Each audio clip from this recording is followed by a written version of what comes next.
मुरारी। हे नाथ नारायण वासुदेवा, श्री कृष्ण गोविंद हरे मुरारी। हे नाथ नारायण वासुदेवा। सब गाइए। श्री कृष्ण गोविंद हरे मुरारी। हे नाथ नारायण वासुदेवा। हे नाथ नारायण वासुदेवा। हे नाथ नारायण वासुदेवा। हे नाथ नारायण वासुदेवा। श्री कृष्ण गोविंद हरे मुरारी। हे नाथ नारायण वासुदेवा। श्री कृष्ण गोविंद हरे मुरारी। हे नाथ नारायण वासुदेवा। हे नाथ नारायण वासुदेवा। हे नाथ नारायण वासुदेवा। हे नाथ नारायण वासुदेवा। हे नाथ नारायण वासुदेवा। श्री कृष्ण गोविंद हरे मुरारी। हे नाथ नारायण वासुदेवा। श्री कृष्ण गोविंद हरे मुरारी। हे नाथ नारायण वासुदेवा। यहाँ पर सभी सम्मानित जन, हम यहाँ स्वर्गीय श्री संतोष कुमार गुप्ता जी, जिनकी याद में हम सब एकत्रित हुए हैं, जो बातचीत कर रहे हैं, मेरा इनसे विनम्र अनुरोध है कि वो बातचीत ना करें, क्योंकि उससे ध्यान टूटता है।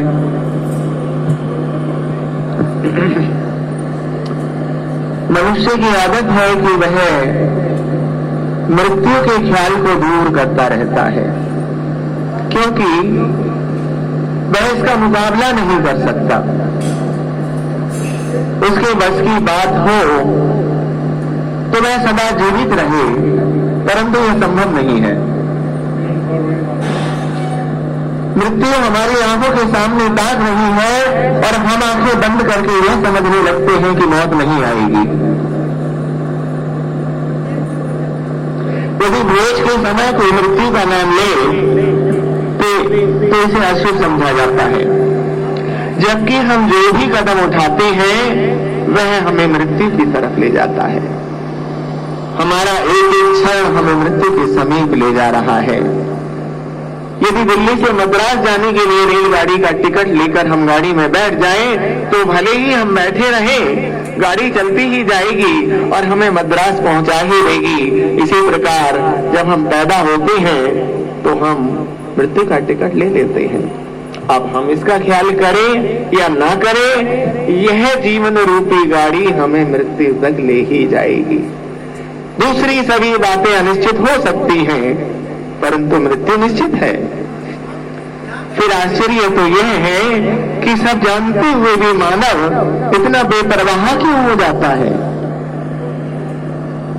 अर्थी को उठाए हुए लोग हमारी आंखों के सामने से होकर गुजर जाते हैं, हम ये देखते हैं, परंतु हम इस पर विचार ही नहीं कर पाते। हमारे सामने हमारे सगे संबंधियों की मृत्यु हो जाती है, हम यह देखते हैं, परंतु हम इस पर विचार नहीं कर पाते।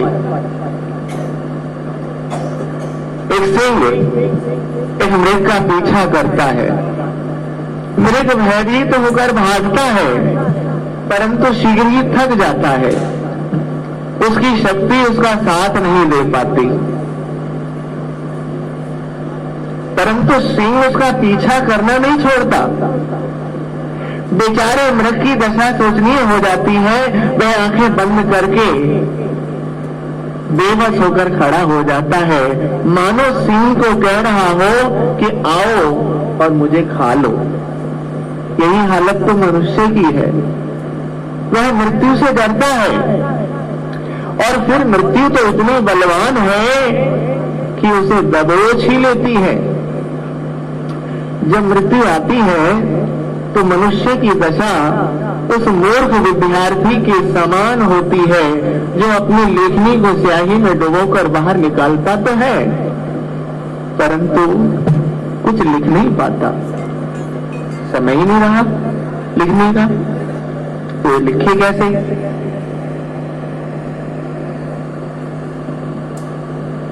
कोई भी इंसान अच्छा या बुरा नहीं होता है, संगत अच्छी और बुरी होती है। संगत तय करती है कि इंसान अच्छा बनेगा या बुरा बनेगा। अच्छी संगत इंसान को अच्छा इंसान बनाती है, बुरी संगत इंसान को बुरा इंसान बनाती है। अच्छे विचार इंसान को अच्छा इंसान बनाते हैं, बुरे विचार इंसान को बुरा इंसान बनाते हैं। सबसे बड़ी ताकत जो होती है ना, जानते हैं क्या होती है? इंसान की सबसे बड़ी ताकत उसकी सोच में होती है। अगर आपकी सोच दमदार होगी, जितनी दमदार आपकी सोच होगी उतनी दमदार क्रियाएं होंगी, और जितनी दमदार क्रियाएं होंगी उतने दमदार परिणाम आएंगे, और जितने दमदार परिणाम होंगे उतना दमदार आपका जीवन बनेगा। तो विचारों की श्रृंखला से हम जुड़े रहेंगे, बीच बीच में भजन की भी श्रृंखला चलती रहेगी।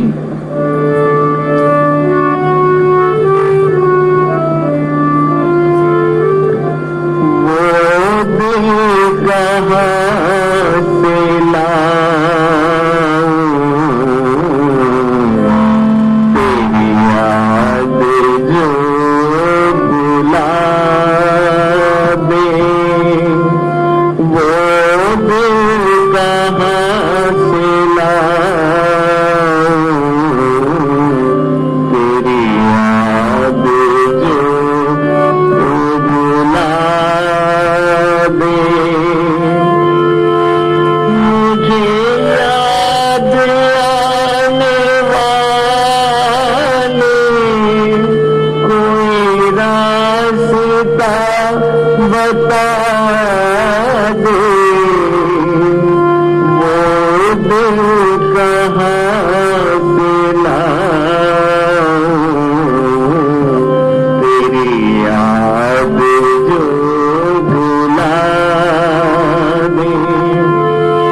चाहा, क्या यही मेरी खता है?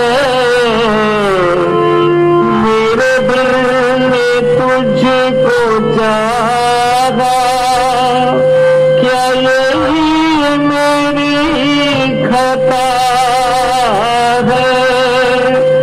माना खता है लेकिन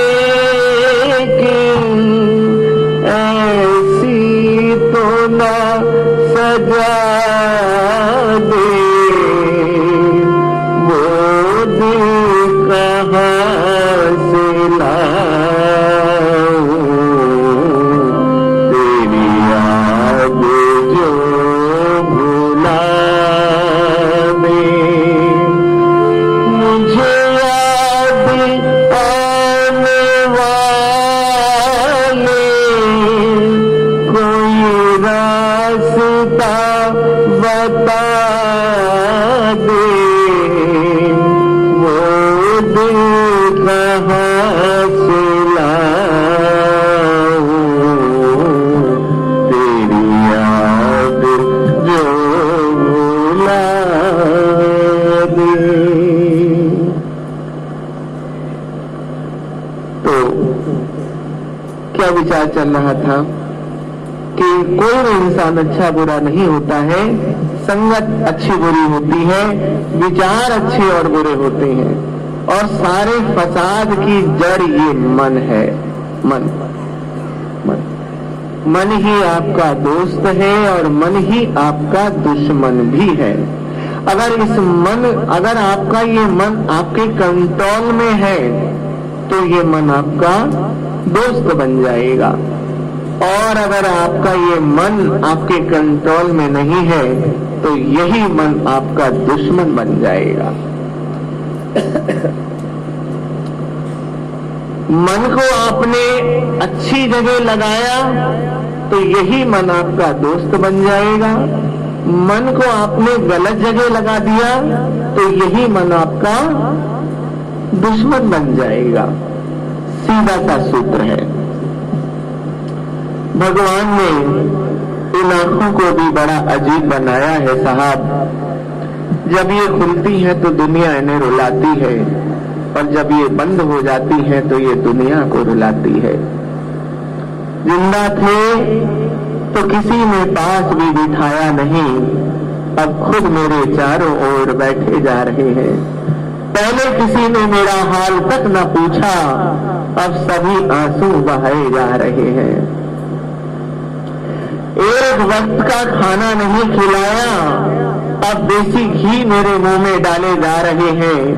एक रुमाल भी भेंट नहीं किया, अब चादर और कपड़े ऊपर से उड़ाए जा रहे हैं।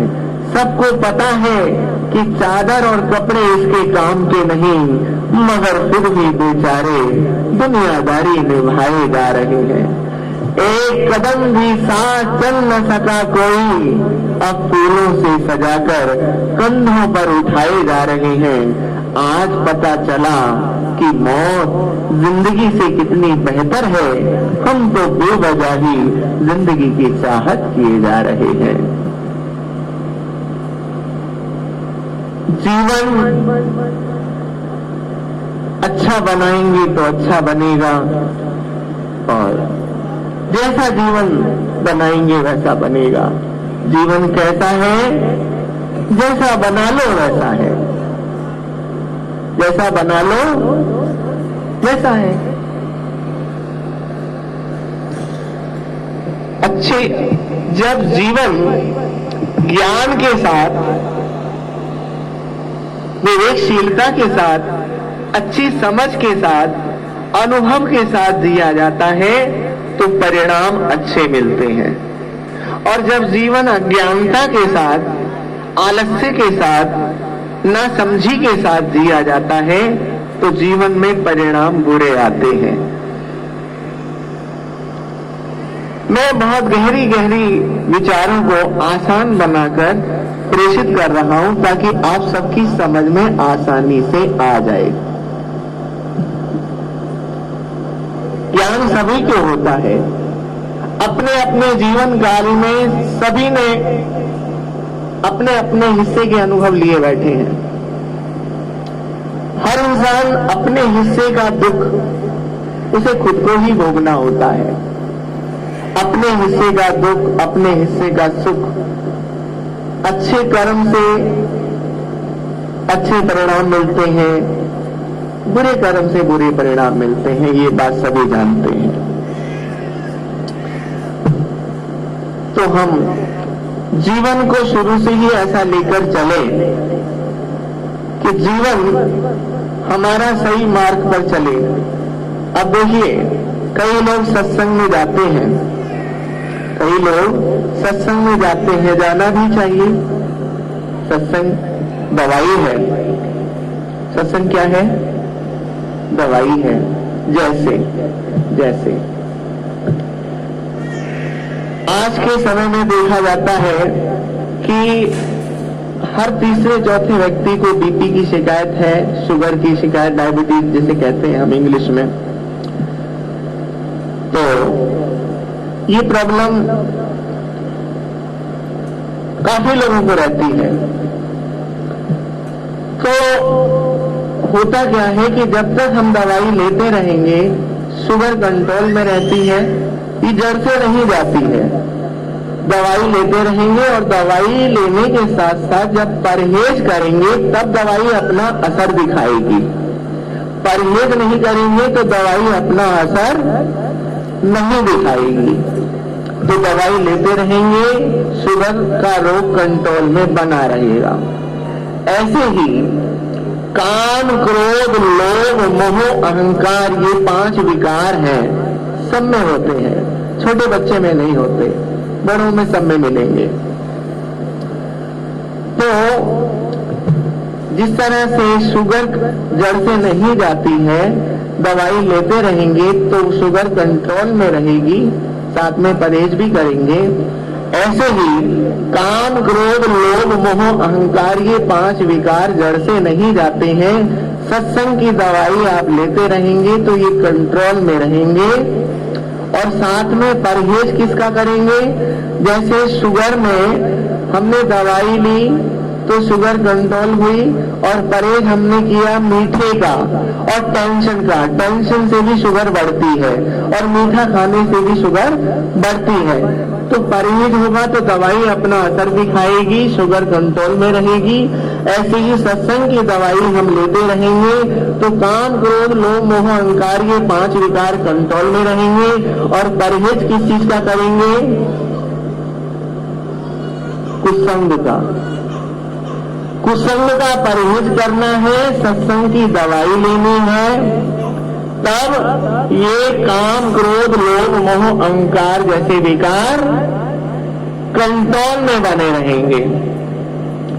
तो ये तो रहा इन विकारों का एक पक्ष। अब सुनिए इसका दूसरा पक्ष। दूसरा पक्ष क्या है? दूसरा पक्ष ये है कि काम, क्रोध, लोभ, मोह, अहंकार अगर ये पूरी तरह बुरे होते तो भगवान इनको बनाते क्यों? इसका मतलब ये अच्छे भी हैं, अच्छे भी हैं। अब ये अच्छे कैसे हैं? अब ये सुनो। जिस काम से भक्त ध्रुव, भक्त प्रहलाद जन्मे, रानी लक्ष्मीबाई, महाराणा प्रताप, छत्रपति शिवाजी, गुरु नानक देव, गुरु गोविंद सिंह, और भी न जाने कितने नाम हैं, स्वामी विवेकानंद, आप सभी जानते हैं महापुरुषों के नाम, भक्तों के नाम। जिस काम से ये जन्मे हो वो काम कैसे बुरा हो सकता है? अब दूसरा नंबर है क्रोध का। काम, क्रोध, लोभ, मैं एक एक करके सबके नाम लूंगा और सब पर प्रकाश डालूंगा। क्रोध, तो दूसरा नंबर आता है क्रोध का। क्रोध, क्रोध भी अच्छा है। अब पूछो क्रोध कैसे अच्छा है? हेलो।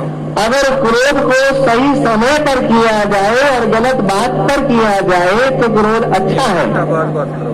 1 घंटा बाद बात। अगर ये क्रोध अपनी खुद की बुराइयों पर किया जाए, अपनी खुद की कमजोरियों पर किया जाए, तो ये क्रोध अच्छा है।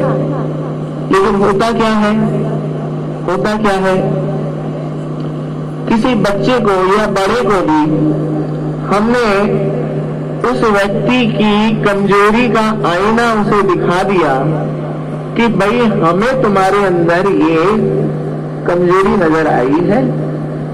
बड़े होने के नाते, एक अनुभवी व्यक्ति होने के नाते हम आपको परामर्श दे रहे हैं कि आपकी इस कमजोरी ने आपको आगे बढ़ने का रास्ता रोक रखा है, सबसे बड़ी बाधा है। आपको सम्मान पाने में सबसे बड़ी बाधा है, आपकी तरक्की में सबसे बड़ी बाधा है। तो इसे आप ठीक कर लो तो आपके आगे बढ़ने का रास्ता खुल जाएगा। लेकिन होता क्या है, व्यक्ति बुरा मान जाता है। अब बुरा, जो व्यक्ति बुरा मान जाते हैं या जो बच्चे बुरा मान जाते हैं, वो बुरा मानने में ही रह जाते हैं। और जो बुरा नहीं मानते, सही ढंग से विचार कर लेते हैं और उस पर उस गलती को स्वीकार कर लेते हैं और उसका सुधार कर लेते हैं, वो फिर उस चीज को ठीक कर लेते हैं। तो बुरा मानना भी एक बाधा है, सबसे बड़ी बाधा है, आगे बढ़ने में सबसे बड़ी बाधा है। तो उस बाधा को हटाया जाए। जो जो जानकारियां हमें मिलती जाए समय समय पर, जो जो ज्ञान हमें मिलता जाए ठोकरों के द्वारा, पुस्तकों के द्वारा, सुनने के द्वारा,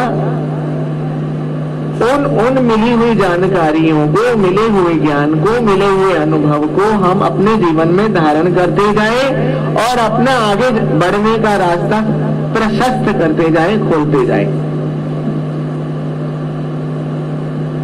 बुरा नहीं मानना, ये प्रण लेना है और अपने मन को डांट कर रखना है। ऐ मन, ऐ कमजोरियों, ऐ मेरी खुद की बुराइयों, तुम्हें मेरे जीवन से जाना होगा। तुमने मुझे लोगों का सम्मान नहीं मिलने नहीं दिया, मुझे वहां नहीं पहुंचने दिया जो मैं डिजर्व करता था, तो तुम्हें मेरे जीवन से जाना होगा। तो इस तरह से जब बातें करेंगे, गुस्सा करेंगे, अपनी कमजोरियों पर, अपने बुराइयों पर अंकुश लगाएंगे, तो सब अच्छा ही अच्छा होगा। लेकिन ऐसा करने से होगा, खाली सुनने से नहीं होगा। मैं स्कूल में टीचर भी हूँ, तो बच्चे बोलते हैं गुड मॉर्निंग, गुड आफ्टरनून, बोलते हैं, खाली करते नहीं है। करने के लिए कुछ और है, शरारत करके मॉर्निंग को बैड बना रहे होते हैं, लेकिन बोल रहे होते हैं गुड मॉर्निंग। लेकिन क्रियाओं में क्या हो रहा होता है, बैड मॉर्निंग हो रही होती है।